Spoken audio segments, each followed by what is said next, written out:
Students 4th June 2024 ప్రతి ఒక్క neat aspirants ఒక లైఫ్లో ఇది ఒక బ్లాక్ డే అని అనొచ్చు. ఎందుకంటే ఆ రోజు ఫస్ట్ ఆఫ్ ఆల్ రిలీజ్ అవుతున్నాయి ఈ రిజల్ట్స్ అనేసి ఎక్కడ కూడా మనకి ఇంటిమేషన్ ఇవ్వలేరు. ఆల్ ఆఫ్ సడన్ రిజల్ట్స్ అనేవి బయటకు వచ్చేసాయి. అండ్ సెకండ్ థింగ్ చూసుకుంటే కనుక అందులో ఒక ట్రాన్స్పరెన్సీ అనేది మెయింటైన్ చేయలేరు, అలానే ఒక క్లారిటీ అనేది లేదు. అండ్ ఈజీగా ఎవరు చూసినా కూడా ఖచ్చితంగా సంథింగ్ ఏదో జరిగింది, నీట్లో ఏదో స్కామ్ జరిగింది, ఏదో ఫ్రాడ్ అయింది అనేసి అర్థమయ్యే విధంగానే అక్కడ రిజల్ట్స్ అనేవి వచ్చేసాయి.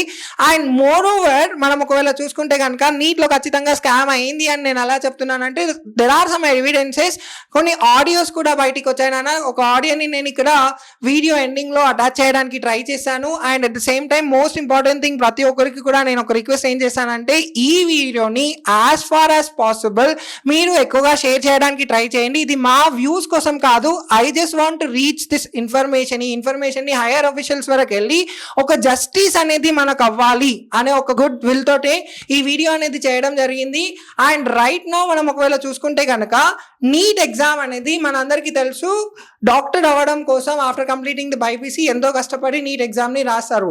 అలాంటి ఈ ఎగ్జామ్ లోపల స్కామ్ ఎలా జరిగింది అని చెప్తే చూడండి, ఇక్కడ నీట్ ఎగ్జామ్ లో మనం చూసుకుంటే కనుక ఎవ్రీ క్వశ్చన్ కరెక్ట్ గా రాస్తే మనకు ఒక 4 మార్క్స్ ఇస్తారు ఇక్కడ. అదే విధంగా ఒకవేళ మనం ఒక క్వశ్చన్ ని రాంగ్ గా రాసామంటే నెగిటివ్ మార్కింగ్ ఉంటుంది, -1 మార్క్. ఫర్ ఎగ్జాంపుల్ ఇప్పుడు ఒక student all the questions correct రాసాడు అంటే he will be getting 720 out of 720. ఒకవేళ ఒక క్వశ్చన్ ని లీవ్ చేశాడు అంటే హీ విల్ బి గెటింగ్ 716. అన్ని కరెక్టే రాశాడు, ఒక క్వశ్చన్ ని లీవ్ చేశాడంటే 716 మార్క్స్ వస్తాయి. లేదు అన్ని రాసిన దాంట్లో ఒకటి తప్పు రాసిందంటే ఇతనికి ఒక 715 మార్క్స్ వస్తాయి because of negative they.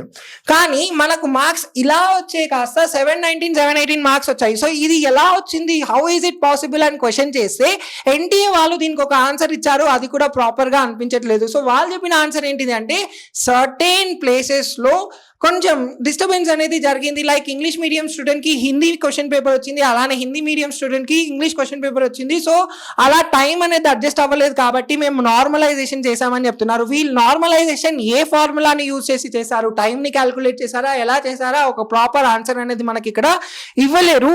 And next thing చూసుకుంటే కనుక after completing of the NEET exam తర్వాత మనకు ఇమీడియట్లీ నెక్స్ట్ డే చాలా మంది కూడా సంథింగ్ పేపర్ లీకేజ్ జరిగింది అనేసి చాలా మంది చెప్పినా కూడా జరగలేదనేసి కొట్టి పడేసిండ్రు ఎన్టీఏ వాళ్ళు. ఇక్కడ ఒకవేళ చూసుకుంటే కనుక NEET exam all over the India same paper same day same టైంలో కండక్ట్ చేస్తారు. Same day same time all over India లోపల.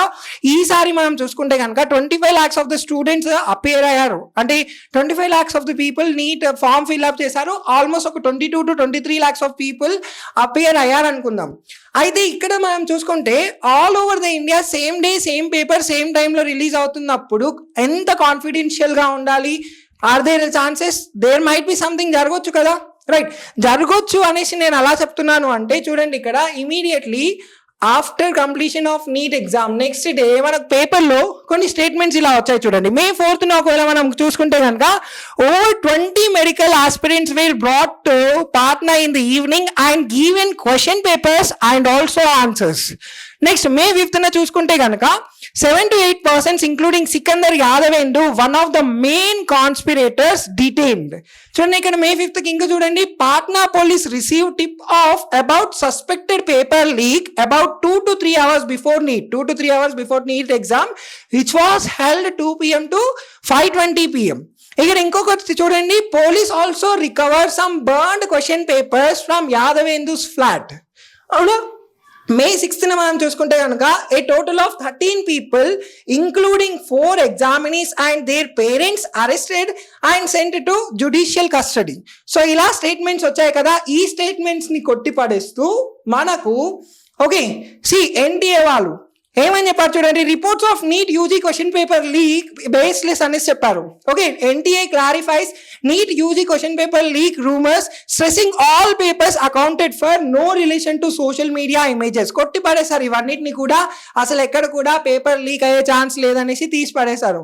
అండ్ ఇంకొక చాట్ అనేది ఇక్కడ కనబడుతుంది నాన్న, ఈ చాట్ అనేది ఒకవేళ చూసుకుంటే ఓకే, సో ఇది నేను కూడా I have found out from, నేను కూడా ఈ సర్చ్ చేసేటప్పుడు ఒక యూట్యూబర్ ఈ చాట్ని చూపించాడు. ఇక్కడ ఈ చాట్లో మనం చూసుకుంటే కనుక చూడండి, టెలిగ్రామ్లో ఈ చాట్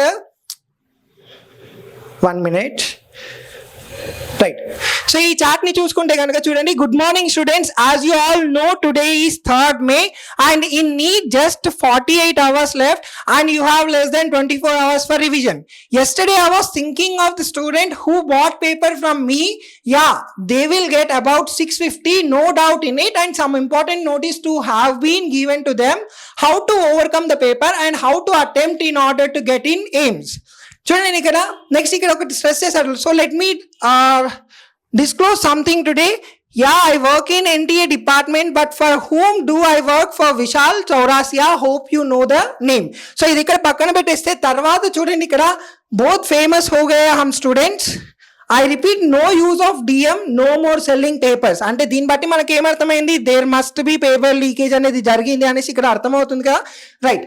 సో ఇది పక్కన పెట్టేస్తే మనం ఇప్పుడు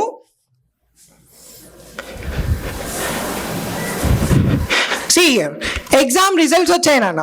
ఎగ్జామ్ రిజల్ట్స్ ను మనం చూసుకుంటే కనుక ఆల్ ఇండియా ర్యాంక్, ఓకే, ఎప్పుడు అనుకోని విధంగా 2 digit నెంబర్స్ లో ఎక్కువ మందికి వచ్చాయి.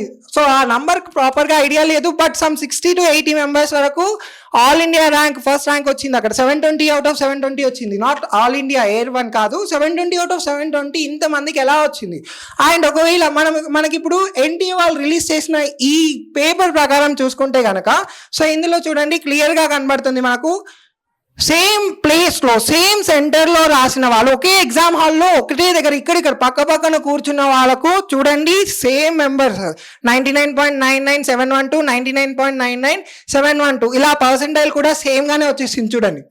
ఓకే, సో ఇది ఎలా జరిగింది, ఒకటే ఎగ్జామ్ హాల్లో పక్క పక్కన కూర్చున్న స్టూడెంట్స్ కి సేమ్ గా జరిగింది అంటే డెఫినెట్లీ డౌట్ రావాలా లేదా? లేదు, ఆల్ ఓవర్ ఇండియాలో డిఫరెంట్ ప్లేసెస్ నుండి పర్సెంటైల్ వచ్చిందంటే okay, we might be thinking okay వాళ్ళ ప్రకారం వాళ్ళు కష్టపడ్డారు వచ్చింది అనుకుంటాం. బట్ ఈ రిజల్ట్ ని చూస్తే కనుక ఖచ్చితంగా మనకు అర్థమవుతుంది, there must be something happened there, ఏదో జరిగింది ఇక్కడ ఖచ్చితంగా, అవునా? నెక్స్ట్ చూడండి ఇక్కడ మనకు ఎన్టీఏ వాళ్ళు చాలా మిస్టేక్స్ చేశారు. ఫస్ట్ ఆఫ్ ఆల్ 2024 లో చూడండి, ఫస్ట్ థింగ్ వచ్చేసి ఏంటిదంటే అన్ఎక్స్పెక్టెడ్ సిలబస్ ఫస్ట్ ఇచ్చారు, అవునా? అన్ఎక్స్పెక్టెడ్ సిలబస్ చేంజెస్ చేశారు విత్ మిస్టేక్స్, దాన్ని కూడా రెక్టిఫై చేయలేరు. అండ్ నెక్స్ట్ థింగ్ చూసుకుంటే మనము క్వశ్చన్ పేపర్ లో out of syllabus question papers ఇచ్చారు, అవునా? సో క్వశ్చన్ పేపర్లో అవుట్ ఆఫ్ సిలబస్ నుండి క్వశ్చన్స్ వచ్చాయి. అండ్ నెక్స్ట్ చూసుకుంటే రిజల్ట్స్ అనేవి ఎగ్జాక్ట్లీ ఎలక్షన్ రోజే రిలీజ్ చేశారు, ఎందుకంటే దేశం మొత్తం కూడా ఎలక్షన్స్ లో బిజీ ఉంటుంది కాబట్టి. సో ఈ మిస్టేక్ ఒకవేళ బయటపడ్డా కూడా అంతగా ఎఫెక్ట్ ఉండదు అనుకున్నారో ఏంటో మరి. సో రిజల్ట్ అనేది ఎగ్జాక్ట్లీ ఎలక్షన్ రోజే రిలీజ్, ఎలక్షన్ డేట్ ఏదైతే కౌంటింగ్ ఉంటుందో ఆ రోజే రిలీజ్ అయిపోయి. అండ్ నార్మలైజేషన్ కూడా ఇంతకు ముందు చెప్పాను కదా 716 అండ్ 715 రావాలి, బట్ 718 719 ఎలా వచ్చాయనేసి క్వశ్చనింగ్ కి ఆన్సర్ వాళ్ళు నైట్ 1 AM కి నార్మలైజేషన్ ఎలా జరిగిందో ఎక్స్ప్లెయిన్ చేశారు, నైట్ 1 AM కి. Hello, millions of the people అందరు కూడా ఈ ఎగ్జామ్ మీద డిపెండ్ అయి ఉన్నప్పుడు ఈ ఎగ్జామ్ ని ఎంత పకడ్బందీగా జరగాలి, డెఫినెట్లీ దీనికి ఒక జస్టిస్ అనేది మనకు కావాలి. సో ఐ రిక్వెస్ట్ ఎవ్రీవన్, మీకు తెలిసిన ఇన్ఫ్లుయెన్సర్స్ ఎవరన్నా ఉంటే సో వాళ్ళని దీని గురించి మాట్లాడమని చెప్పండి, ఇక్కడ ట్యాగ్ చేయండి, ఈ వీడియోని చూపించండి, సో దట్ ఇన్ఫ్లుయెన్సర్స్ ద్వారా అయినా సరే మన ఈ ప్రాబ్లం అనేది కొంచెం ఫాస్ట్గా రీచ్ అవుతుంది. అండ్ అదేవిధంగా I request to see this audio. ఈ ఆడియో కూడా నేను వేరే యూట్యూబర్ పెట్టిందో అదే చూసి కలెక్ట్ చేసుకున్నాను. అండ్ ఈ ఆడియో చూస్తే కనుక ఖచ్చితంగా అక్కడ ఏదో గ్యాంబ్లింగ్ జరిగిందనే అర్థమవుతుంది. So please see the audio.